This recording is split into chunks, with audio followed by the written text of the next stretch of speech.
So, this one is kind of a quick one, as it's really just DLC, but it's bloody good DLC.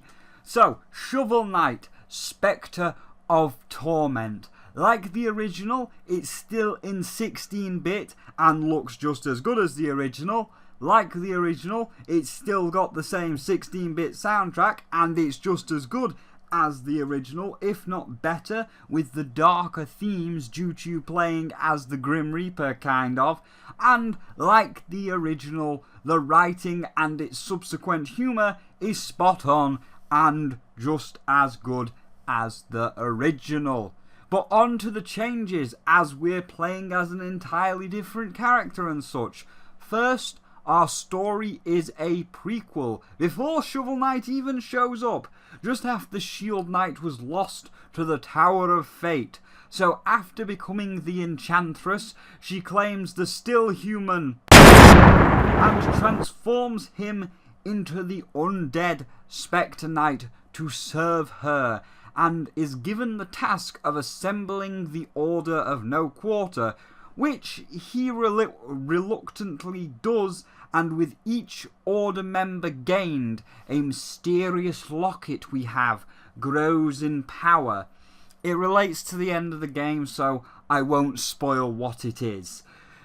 And so, the gameplay centres around us playing as Reaper, gathering up the Order.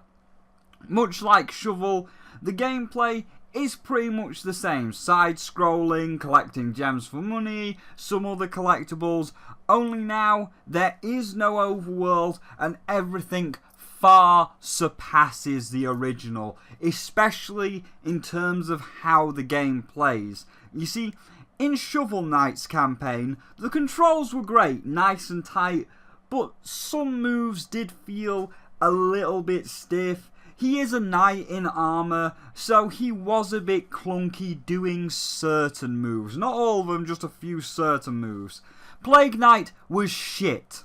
Him being forced to use bombs from everything from attacking to fucking jumping, and how every goddamn attack had a shitty arc, it was shit. I hated Plague of Shadows.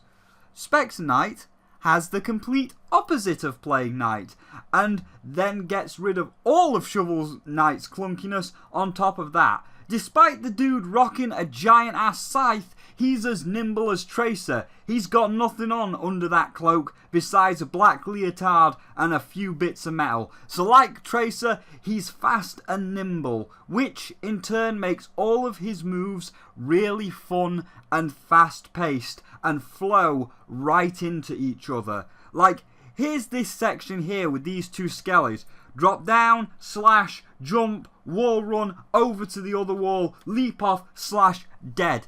It all flows seamlessly, and it takes both platforming and combat to the next level, and it makes it so much more fun. Because I loved how you got some of the collectibles, like jumping off the walls and wall running up, and because of how fluent all of Specter Knight's moves are, it just makes the platforming and the combat so much more fun.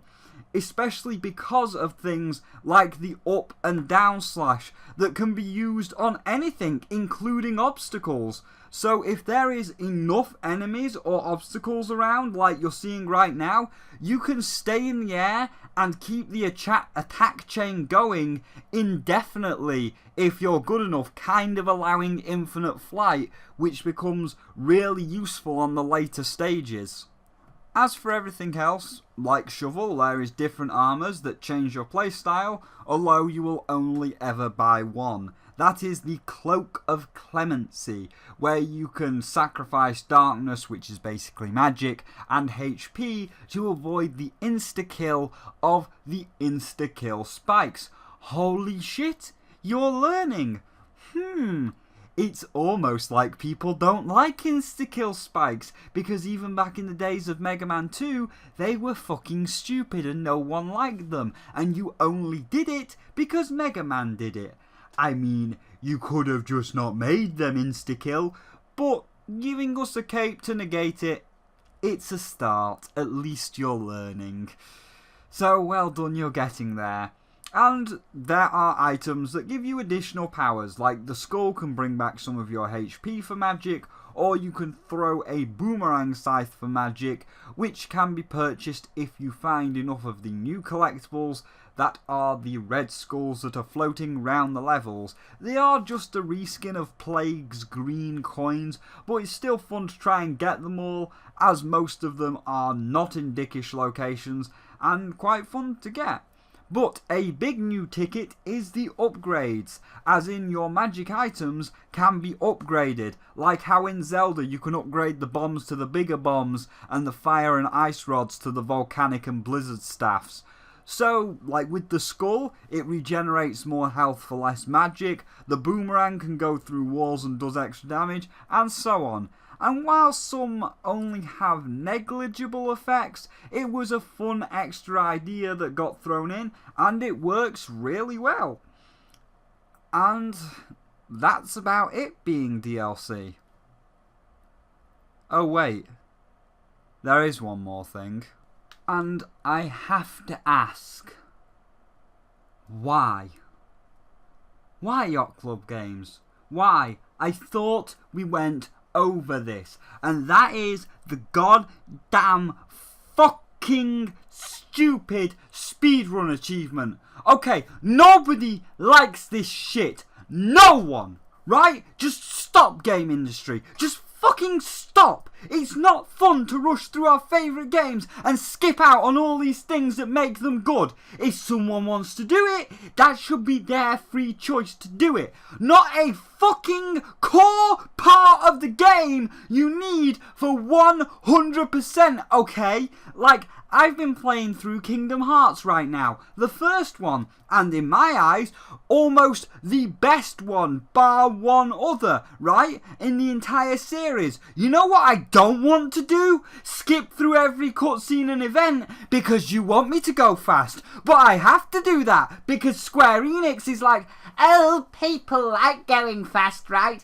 Let's make that a core part of the game to get 100%. Just fuck right off. And to you Yacht Club Games, you are the worst offenders of this shit. Like, fuck me. At least with Kingdom Hearts, when they said speedrun, at least it's got some fucking leniency. Like, beat the game in 50 hours. I'm hitting the end of the world in 6 hours. Most likely going to kill the final boss, done for 7 hours. So, little more than half of the allotted time. You Yacht Club Games, 1 hour, 30 minutes. 1 hour, 30 minutes. Fuck off. Here, look at this shit, right? Look at this.